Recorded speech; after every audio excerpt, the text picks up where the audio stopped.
Most Apex guides on YouTube tell you the same thing. They tell you to go to the firing range and practice your aim for a few hours to get better. Well, they're wrong. Your mechanical skill is not what's keeping you hard stuck in gold and platinum. It's the way you think during the game. So let's fix that. So look, I'm a Plat player, the same as you. My mechanical skill is definitely not Predator level, but you don't need insane aim if you outsmart the lobby. I'm dropping the exact blueprint that I used in this match to get top 3, so you can start calling the shots and finally climb out of gold and plat.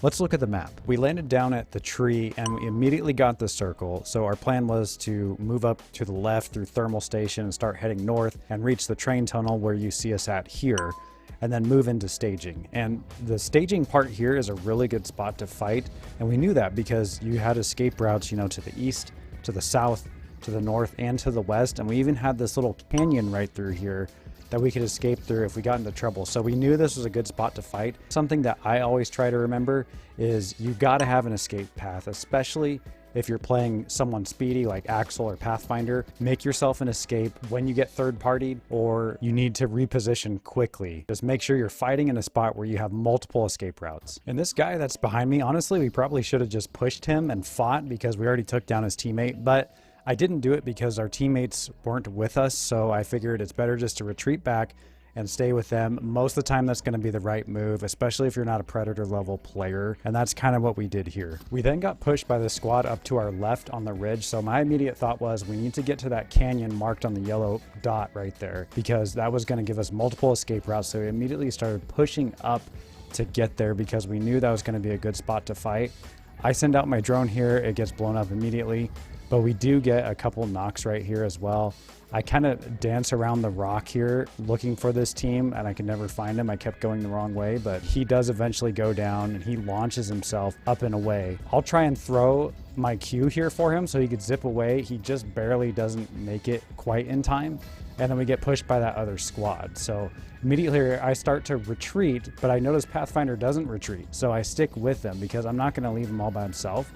And then again, we can get a couple knocks here. It turns into a pretty decent fight. Pathfinder does go down. He hits the nitro gate and zips away. So immediately I'm following him and getting the res because Sparrow's already down. And we get the easy res right here. And one of the worst things you can do is push out all by yourself in a platinum lobby. And that's exactly what this Wraith does right here. I'm not even really sure what they were doing, but it's a terrible decision and they go down immediately. So that was an easy kill for us. About a minute later, I knew that the priority was for us to get our boy back, so Pathfinder was out gatekeeping near that pinch point where we just were, and I was able to pop the res here. And the whole key to that was Pathfinder was able to guard while I was able to do that. That's really important to have a teammate who can kind of gatekeep for you, and that's what I did here as I moved forward as well to help Pathfinder and let Sparrow drop back in, get a little bit of loot if he could, and then we were getting ready to balloon away because the circle is about to close, as you can see, in about 6 seconds, and we had a little ways to go. Pathfinder had a balloon ready to go.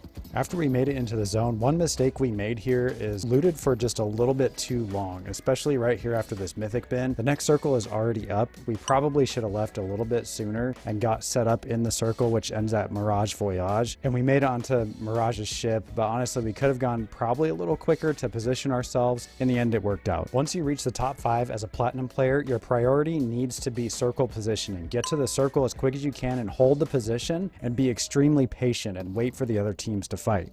And you can see that I put that into practice here because I see there's a team up here with us, so immediately I start retreating back. Instead of trying to push forward and fight, I go back with my teammates, which is a key thing, especially in the top 5. Notice how fast Pathfinder goes down right here, and it's because of the biggest mistake he made was pushing up too far by himself, which again is something you need to avoid when you're in a top 5 situation especially. Don't push up too far without your teammates. Sparrow does the right thing here and moves up to grab Pathfinder's banner, so I follow him right away so we can stick the res really quick, and I just slide up and start sticking it, and you'll see even an Octane fly by. I stick it anyway because we need Pathfinder back right here with only 4 squads left. This Octane flies up and tries to attack, but then he immediately retreats, and honestly, that was probably a mistake by their squad. Unless they're short a guy or two, they probably should have just pushed up and fought us right there. They maybe could have won, but then Sparrow somehow drops below the dropship and then actually goes down right here. So the mistake he made was getting off of the high ground and going down to where those squads were below us. He should have stayed up top top. So then at this point, it just leaves me and Pathfinder. With only 3 squads left in the final round, the golden rule every time is to let the other 2 teams fight first. And we do our best to do that here as we hold the high ground on top of Mirage's ship.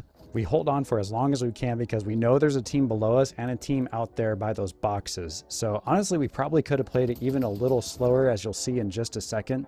The ring starts to close and I throw down my nitro gate right here for me and Pathfinder to use to zip over to the left-hand side. Honestly, we probably could have stayed up there for a little bit longer. We drop down here, Pathfinder gets knocked almost instantly, and I have 2 choices here. I can either stay up or throw my drone and go down.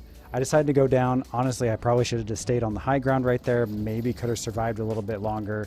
But, you know, that's the way it goes. That'll happen, boys. You don't need the 20 bomb badge to get yourself out of platinum. You just have to remember to not always take the fair fights. I do these strategic breakdowns at least once a week, so hit subscribe so you don't miss the next one. If you want me to look at your own gameplay and tell you where your planning had failed, drop a comment below or catch my live stream on the weekends where I do live VOD reviews.